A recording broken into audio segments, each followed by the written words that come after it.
Unsay may kasulti sa mga asawa nga masuko muhatag ang ilang mga bana o kwarta ngadto sa ilang mga ginikanan.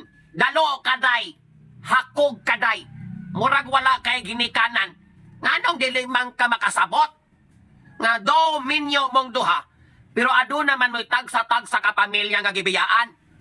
Kung kintahay, ang ginikanan anang imong bana, mga tiguwang na sila, dili na sila kabalong mangita, wala sila laing source of income, nagsalig na lang sila sa kaluoy sa ilang anak.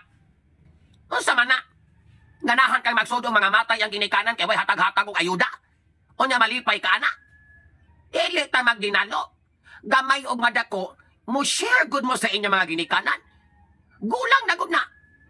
Kung tingali inyo mga ginikanan, 40 pa, 50 pa, kaya pa, okay ra tingali nga. Di sagod maghatag-hatag kay maka-earn pa man og kwarta.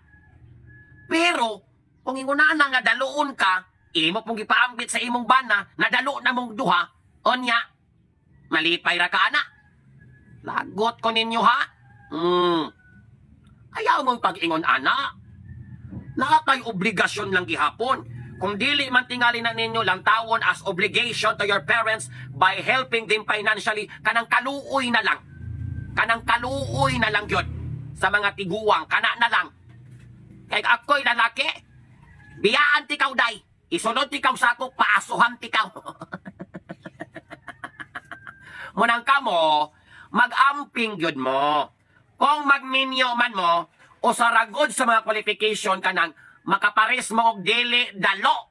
Kay makaparis mo og asawa, banang dalo, pag-undang mo day. Ngano man mong magdinalo? Munay mga walay sayod nga partner. Kanang dili kasabot ba? Mga daloon og mga batasan. Mahibalaan ra bagud ang mga daloon kay mga budlaton og mata.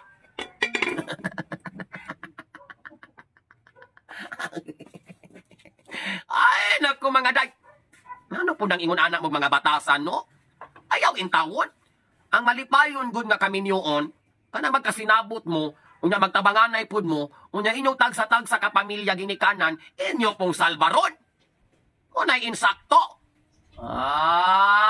Tarong ako na ninyong dinalo di haday. Unya ilabi na day, kung dili imong kwarta alone. Kung sa imo nang banang nga hinaguan, nagugod sa katungod nga muhatag sa iyang ginikanan.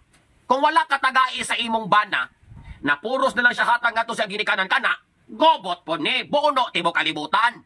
Pero, kung gibahinan ka, insakto na pod, pangumpra, palit og duster og palda, wa po kaga problema kay naarapod kay kwarta, o kirang muhatag siya. Dili ko natin patigbabaw na atong pagkadalo. Wa bagoy madala nga to sa yuta, day. Basig ikaw maunag lubong ani ron. Asa ka, day? Kay pangitaon ti ka. Nasuko ang bayot. Bitaw, di na tayo magdinalo, day. Atong palanggaon ang pamilya sa atong bana, pamilya sa atong asawa, para hamloy rangdagan sa atong pagpanginabuhi. Happy tang tanan. And when you're happy and you know, just clap your hands. Pak, pak. Tarong nga mga decision, day. Kay na, ulbo ng kasparon, lightan ako ng mga fallopian chab. Mga dalo.